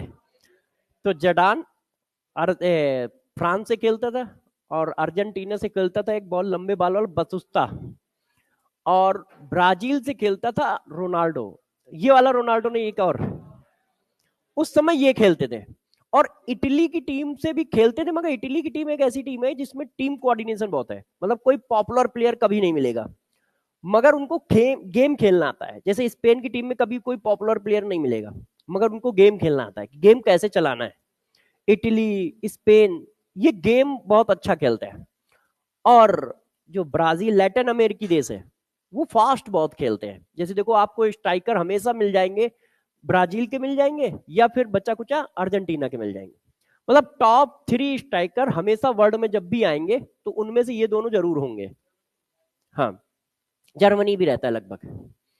मगर गेम खेल के जीतना, तो इसमें इटली, स्पेन, ये सब आते हैं। आप देखो, इटली ने भी 4-5 वर्ल्ड कप जीत रखे हैं, मगर इटली के यदि मैं कह दूं पूरी जिंदगी में 2 स्टार के नाम बता दो तो बड़ा मुश्किल है, कि हाँ 2 स्टार खिलाड़ियों के नाम बता दो जिन्होंने बहुत सारे वलंडोर जीत रखे हो या बाकी चीजें जीत रखी हो, नहीं मिलेंगे। उनका एक कोऑर्डिनेशन के थ्रू गेम चलता है कि हाँ भाई ऐसे करना है। बहुत पॉपुलर प्लेयर नहीं मिलता है, क्योंकि हर एक टीम का अपना अपना गेम है। जैसे इंडिया में देखो, क्रिकेटर में बैट्समैन बहुत मिलते हैं, बॉलर बहुत रेयर मिलते हैं, कि हाँ बहुत बड़ा बॉलर, बहुत फेमस बॉलर कोई आए, मगर बैट्समैन तो हर दूसरे दिन आ जाता है कोई ना कोई। हाँ, मतलब रेयर आते हैं ना, ऐसा थोड़ी होता कि हर दूसरा बैट्समैन, तो हर दूसरा अच्छा खेलता है अपने यहाँ, किसी को भी आंख बंद करके उठा के रख दो तो वो बना ही देता है रन। हाँ, चलिए, अब पढ़ाई पे बात करो। रेट ऑफ रिएक्शन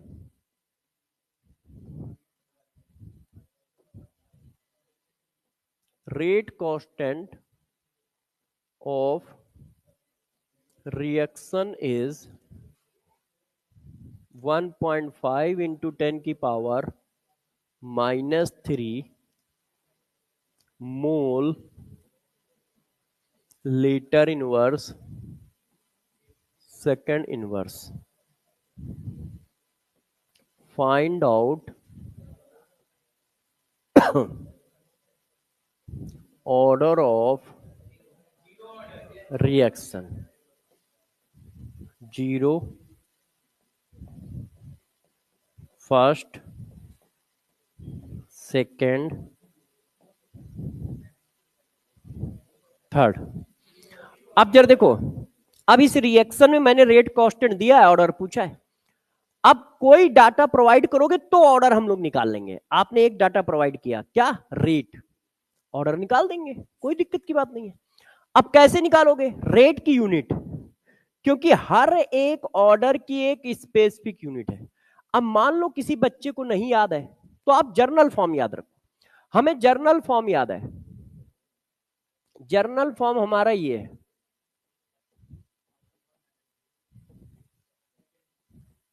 अब हम एन की क्या वैल्यू डालें कि ये मैच कर जाए?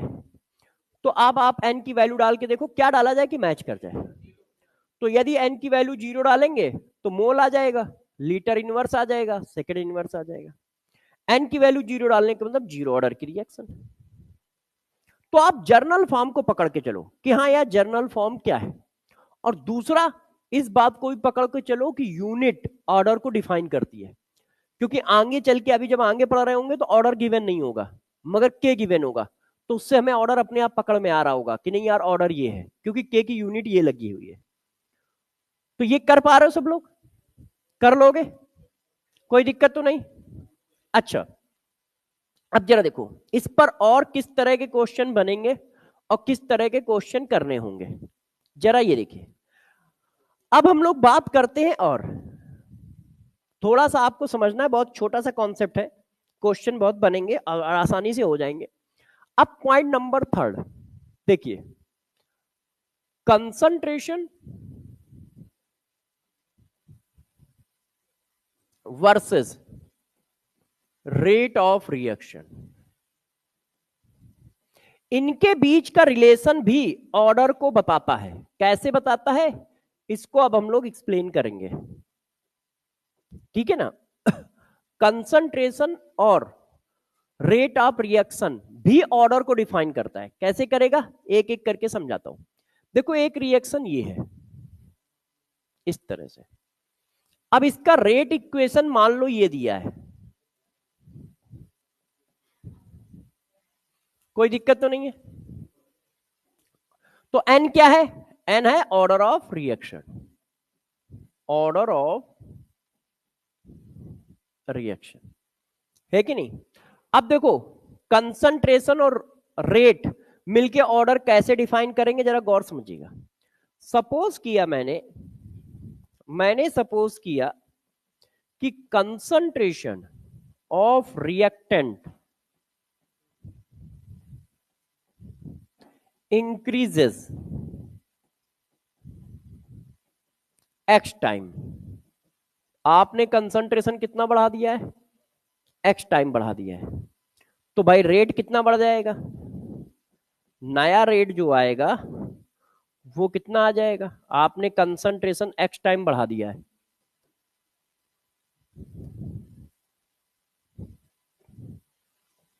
एक्स टाइम बढ़ा दिया है, ऐसे ही तो लिखोगे, कंसंट्रेशन एक्स टाइम बढ़ा दिया है। तो अब हम लोग जानना चाह रहे हैं रेट कितने टाइम बढ़ेगा। ऐसे लिख लेंगे, बुरा थोड़ी मानोगे। एक्स की पावर एन, ए की पावर एन। अब के इंटू ए की पावर एन किसकी वैल्यू है? ओल्ड रेट की। तो नया रेट और ओल्ड रेट के बीच में ये रिलेशन आ गया, आया कि नहीं आया? अब जरा देखो, कंसंट्रेशन और रेट की यदि वैल्यू गिवन की जा रही है तो भी ऑर्डर को पता चल जाएगा। कैसे चल जाएगा अभी देखते जाइएगा आप लोग। अब हम लोग खेल खेलेंगे इसी यूनिट से, जो ये रिलेशन आपके लिए प्रूफ किया है, इसी पर ध्यान दीजिएगा। यदि हम x की वैल्यू, गौर से देखो, यदि हम x की वैल्यू, ठीक है छोड़ दें, ऑर्डर की वैल्यू डालें। ऑर्डर की वैल्यू यदि आप 0 डालो तो क्या होगा? यदि ऑर्डर की वैल्यू 0 डालोगे तो इसका मतलब ऑर्डर 0 है कि नहीं? तो 0 ऑर्डर ऑफ रिएक्शन है, तो 0 ऑर्डर ऑफ रिएक्शन है, तो जरा देखो क्या निकल के आया है, यही निकल के आया है। किसी की पावर 0 की वैल्यू 1, तो नया रेट और पुराना रेट बराबर। आपने कंसंट्रेशन x टाइम इंक्रीज किया मगर रेट में कोई चेंज नहीं आया, क्यों? क्योंकि ऑर्डर 0 है। कंसंट्रेशन यदि x टाइम की जगह और कोई टाइम इंक्रीज कर देते तो क्या वैल्यू आती? तो भी यही आती, क्योंकि ऊपर क्या लगा है, n की वैल्यू 0। तो इसका मतलब यदि कंसंट्रेशन को चेंज कर रहे हो और रेट बार बार वही आ रहा है तो ऑर्डर 0 होगा। क्यों? क्योंकि यदि ऑर्डर 0 है तो रेट हमेशा कांस्टेंट रहता है, चेंज ही नहीं होता है। चेक करो कहां चेंज हो रहा है, एन की वैल्यू 0 डाला तो पुराना रेट और नया रेट क्या आ रहा है, बराबर। इसका मतलब रेट चेंज नहीं हो रहा है, इसका मतलब रेट चेंज नहीं हो रहा है, और कंसंट्रेशन तो तुमने चेंज किया है, देखो एक्स टाइम चेंज किया है।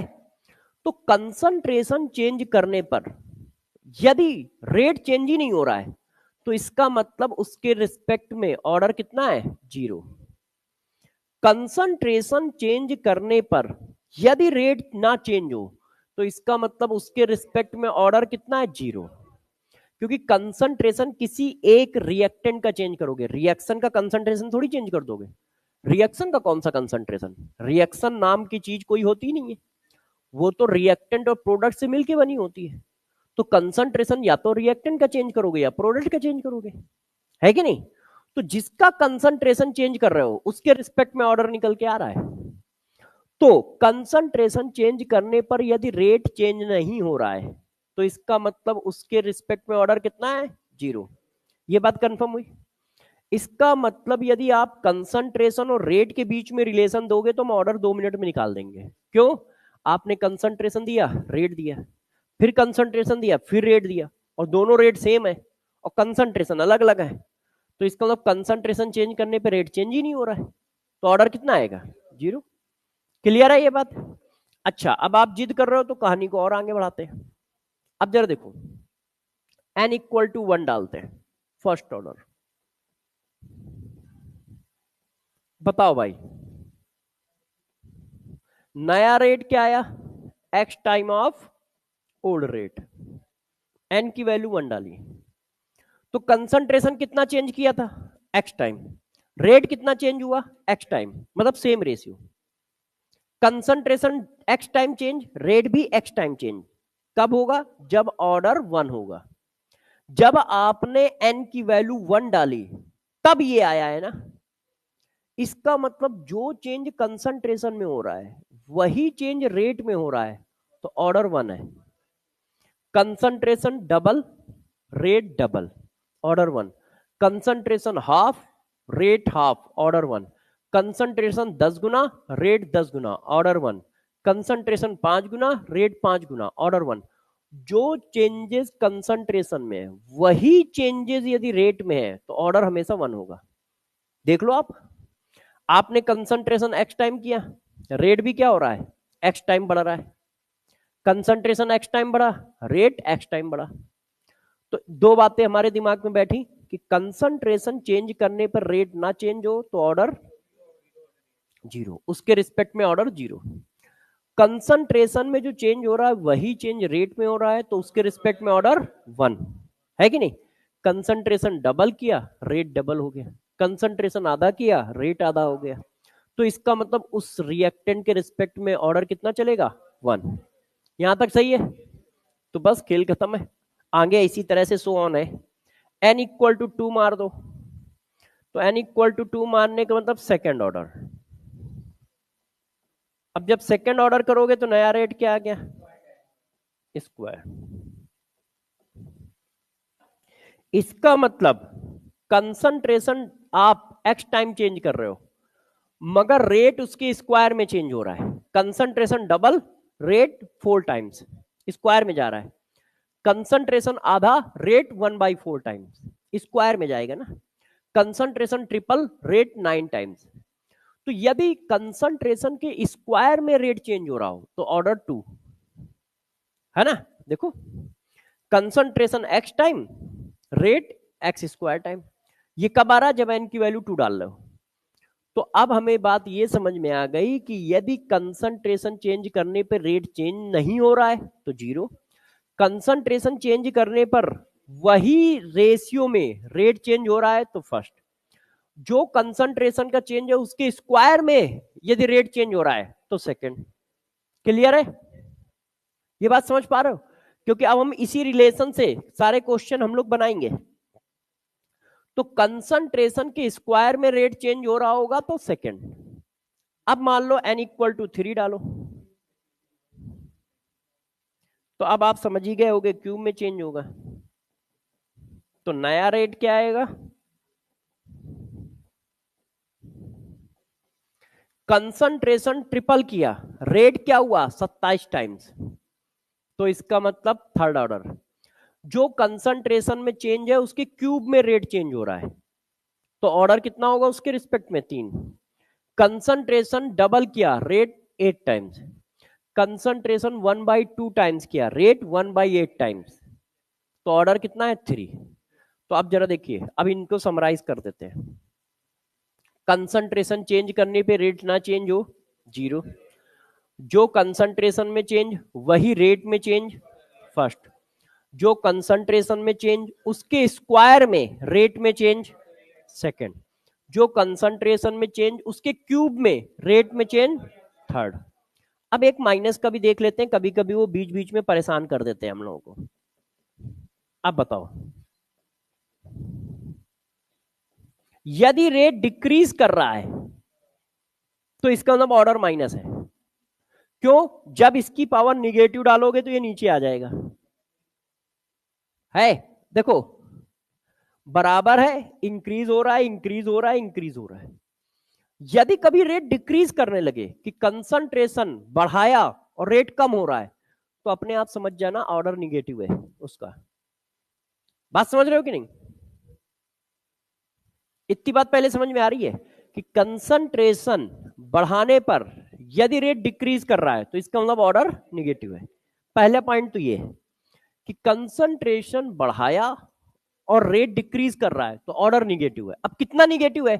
तो वो बिल्कुल डिट्टो वही चलता है। देखो यहां एक्स लिखा है, ये एक्स है, तो मतलब जितना बढ़ाओगे उतना ही 1 में जाएगा, तो इसका मतलब 1। देखो एक्स कब आया था? जब ऑर्डर 1 था, तो यहां पर भी 1 है, ये देखो -1 है क्योंकि डिक्रीज हुआ है। अब यहां क्या है? एक्स स्क्वायर, यहां क्या होगा? एक्स स्क्वायर, तो -2। तो यदि कंसंट्रेशन बढ़ाने पर ऑर्डर डिक्रीज हो जाए, सॉरी कंसंट्रेशन बढ़ाने पर रेट डिक्रीज हो जाए तो समझ जाना ऑर्डर निगेटिव है। कंसंट्रेशन बढ़ाने पर रेट डिक्रीज हो जाए तो समझ जाना ऑर्डर निगेटिव है। ठीक है, तो अब हम लोगों को बस ये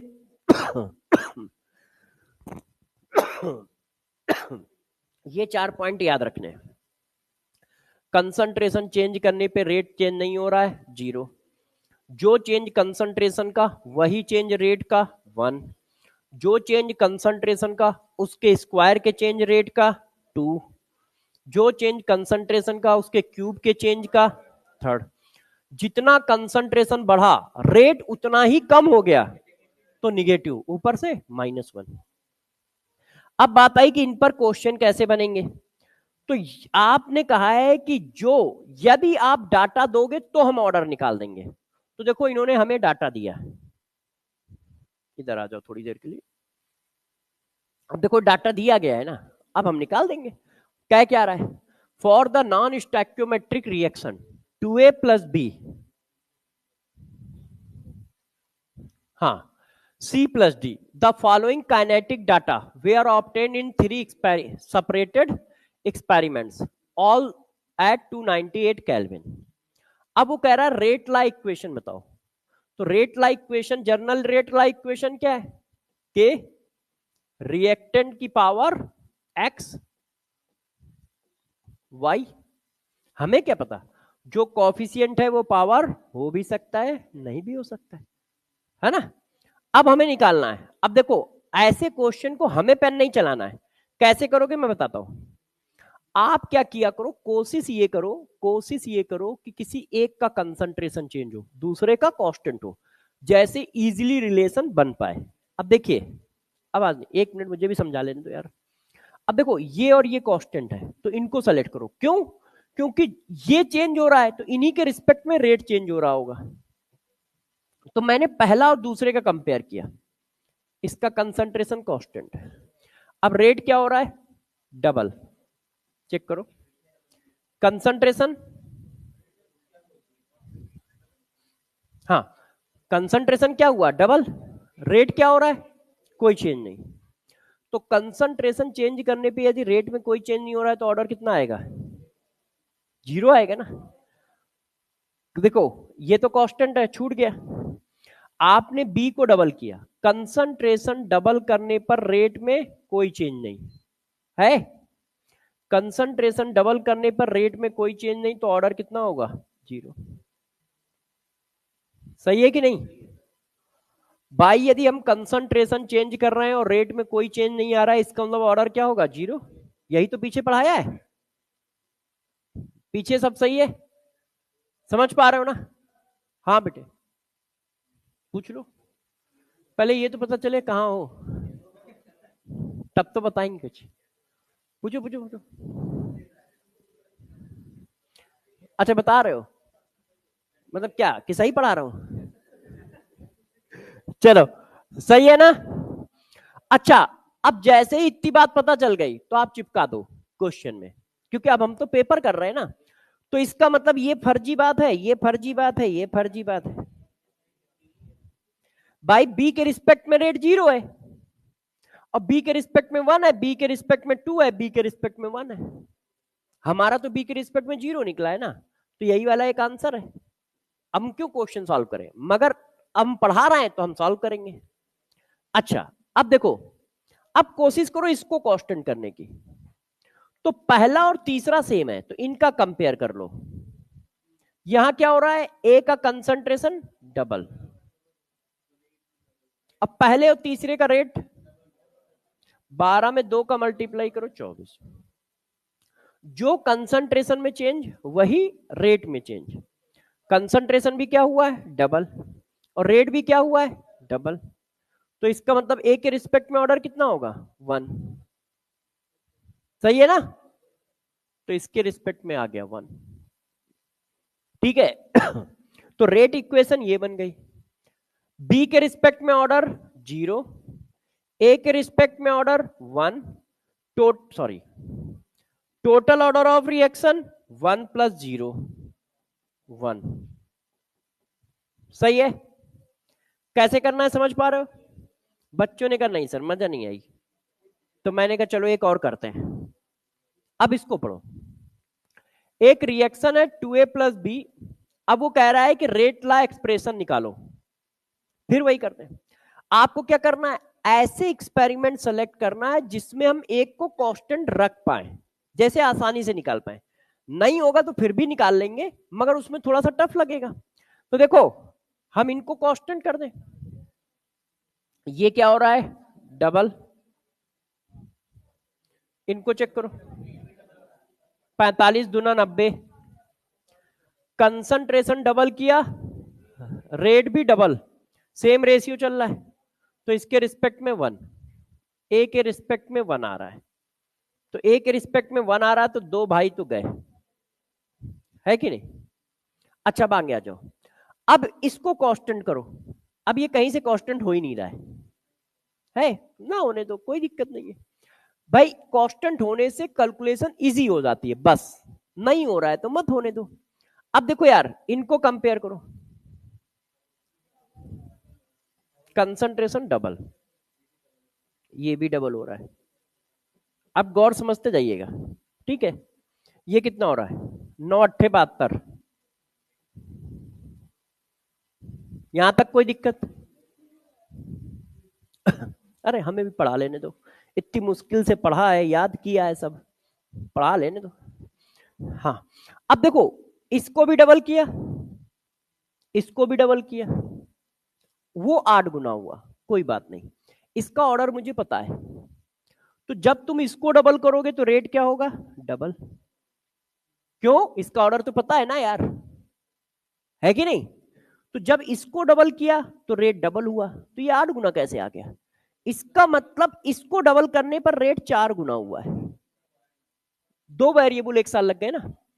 इसको डबल किया तो रेट डबल होना चाहिए क्योंकि इसका ऑर्डर पहले से पता है। तो फिर यार ये तो 8 गुना हो रहा है, इसका मतलब ये 4 किसकी वजह से आ रहा है? भाई की वजह से आ रहा है। तो इसके कंसंट्रेशन को डबल करने पर रेट 4 गुना हो रहा है, मतलब स्क्वायर में चल रहा है। और स्क्वायर में चल रहा है तो क्या हुआ? हजम हुआ? क्या किया है? फिर से बताता हूं, देखो ये डबल हुआ, ये डबल हुआ, रेट 8 गुना हुआ। अब 2 चेंज हुए हैं, किसकी वजह से कितना चेंज हुआ है हमको कैसे पता चलेगा? कोई हरी चटनी वाला काम तो हम लोग करते नहीं है ना? तो अब जरा देखो, हमें इसको ऑर्डर पता था, तो जब इसको डबल किया तो रेट डबल होना चाहिए था, मगर रेट आ रहा है 8 गुना। इसका मतलब बचा हुआ 4 कहां से आ रहा है? तो बचा हुआ 4 इसको डबल करने से आ रहा है। तो इसको डबल करने पर रेट 4 गुना बढ़ रहा है, इसका मतलब इसके रिस्पेक्ट में ऑर्डर कितना है? 2। तो ए के रिस्पेक्ट में 1, बी के रिस्पेक्ट में 2, ये वाला आंसर हो गया। टोटल ऑर्डर 3, टोटल ऑर्डर क्या हुआ? 3। सही है? बाकी लोग दौड़ लगाएं। अच्छा, मानते कहां हो तुम? इसको करो, इसको होमवर्क में कर दें? नहीं नहीं नहीं, ये थोड़ा अलग है, इसको कर लो, करिए। 4-5 क्वेश्चन कर लो क्योंकि ऐसे क्वेश्चन पेपर में आते हैं, इसलिए 4-5-6 क्वेश्चन कर लो और बस ऐसे ही लिख दोगे, हो जाएंगे। मतलब थोड़ा सा दिमाग लगाना, जो बताया बस वही लगाएंगे। अब देखो, अब क्वेश्चन कितना बड़ा लग रहा है, 5-6 लाइनें भाई ने लिख दी है। For a reaction 2A plus B product, when concentration of both A and B become double, the rate of reaction increases 0.3 to 2.4, 3 से 24 मतलब 8 गुना। जब तुमने A को डबल किया, B को डबल किया, तो रेट 8 गुना हुआ है। पहला पॉइंट, दोनों कर रहा है तो हमें अभी किसी का ऑर्डर पता है नहीं, तो अभी इसको रोक लो, आगे क्वेश्चन पढ़ लेते हैं। When concentration of A only double, जब सिर्फ तुम A को डबल करते हो तो रेट 0.3 से 0.6 होता है, मतलब 3 से 6 जा रहा है, तो वो भी डबल हो रहा है। तो A को डबल करने पर रेट क्या हो रहा है? डबल। तो A के रिस्पेक्ट में ऑर्डर क्या? 1। बस क्वेश्चन खत्म हो गया। A के रिस्पेक्ट में यदि ऑर्डर 1 है तो जब तुमने A को डबल किया था तो डबल होना चाहिए। फिर ये 4 किसकी वजह से आया? B की वजह से। तो B को डबल करने पर रेट क्या हो रहा है?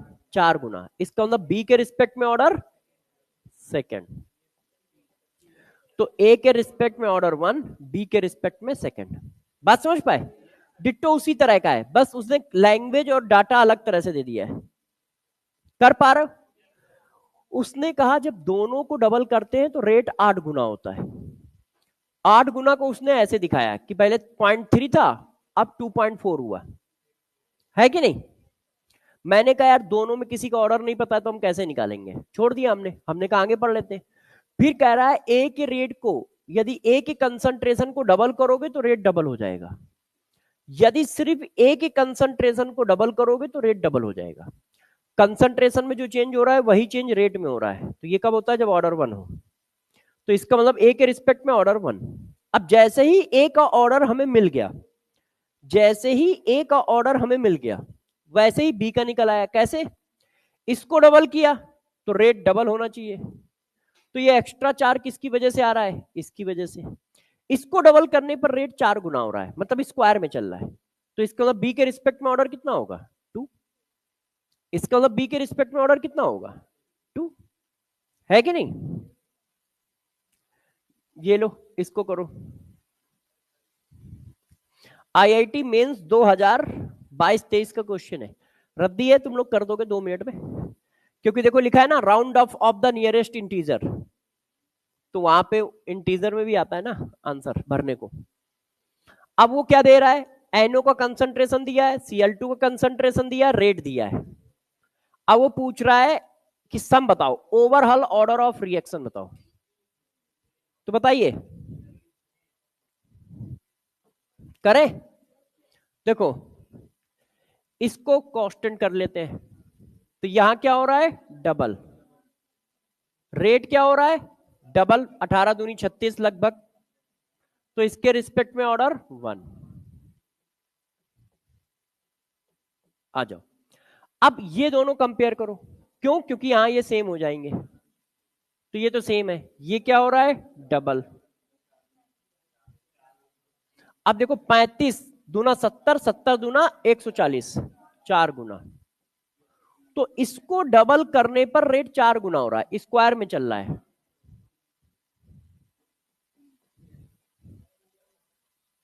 है कि नहीं? क्या टाइम हो गया क्या? अच्छा, बस तुम जिद कर रहे हो तो एक और दे देता हूं। तुम ही तो कह रहे थे कि टाइम हो गया, जल्दी जल्दी क्वेश्चन दो, इसका आंसर दो। अब देखो, the rate of gaseous reaction is given by the expression. कोई रिएक्शन है, उसका एक्सप्रेशन ये दिया है। अब देखो आप, क्वेश्चन वही है, मगर इस बार कंसंट्रेशन को अलग तरह से रिप्रेजेंट किया गया है। If the volume of reaction is suddenly reduce to 1/4, यदि वॉल्यूम चेंज करोगे तो कंसंट्रेशन चेंज होगा, मगर डायरेक्ट इस बार कंसंट्रेशन को वो नहीं बोल रहा है ना। वो कह रहा है कि if the volume of reaction vessel is suddenly reduce to 1/4 of initial volume, the rate related to original rate. अभी ओरिजिनल रेट कितना था, आर। अब देखना, अभी तक हम एक को डबल करते थे, दो को डबल करते थे, ऐसे करते थे। अभी भी यही कह रहा है, मगर इस बार घुमा के बोल रहा है, वॉल्यूम यदि 1/4 करोगे तो कंसंट्रेशन 4 टाइम्स इंक्रीज होगा। क्यों? कंसंट्रेशन इक्वल टू, हम सबने पढ़ा है, मोल। ये 4 टाइम्स गिरेगा तो ये 4 टाइम्स बढ़ेगा। तो यदि वॉल्यूम 4 टाइम 1/4 कर दिया तो कंसंट्रेशन 4 टाइम्स इंक्रीज हो गए। तो भाई 4 टाइम्स इसका भी इंक्रीज हो गया, क्योंकि कंटेनर तो सेम है, और 4 टाइम्स इसका भी इंक्रीज हो गया। तो भाई अब ये तो बचपन का खेल है, आप जानते ही हो। पावर कितनी लगी है, 1/1। कंसंट्रेशन 4 टाइम्स बढ़ाया तो रेट 4 टाइम्स इसकी वजह से बढ़ा। कंसंट्रेशन 4 टाइम्स बढ़ाया तो रेट 4 टाइम इसकी वजह से बढ़ा। तो कितना आ गया,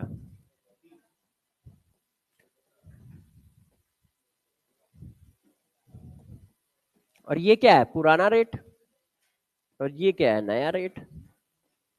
बात समझ गए? तो यही तो कर रहे हैं इतनी देर से हम, मगर इस बार कंसंट्रेशन को बोलने का तरीका चेंज कर दिया है भाई ने। इस बार क्या किया भाई ने, कंसंट्रेशन को बोलने का तरीका चेंज कर दिया है।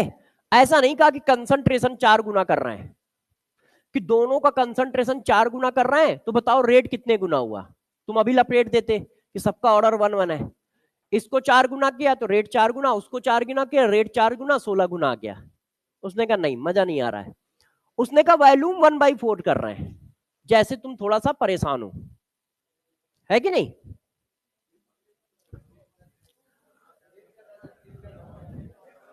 अब ये सारी चीज नेक्स्ट क्लास में पूरी की जाएंगी, ठीक है? तो हर समय बच्चों की जिद थोड़ी पूरी करनी चाहिए। हाँ,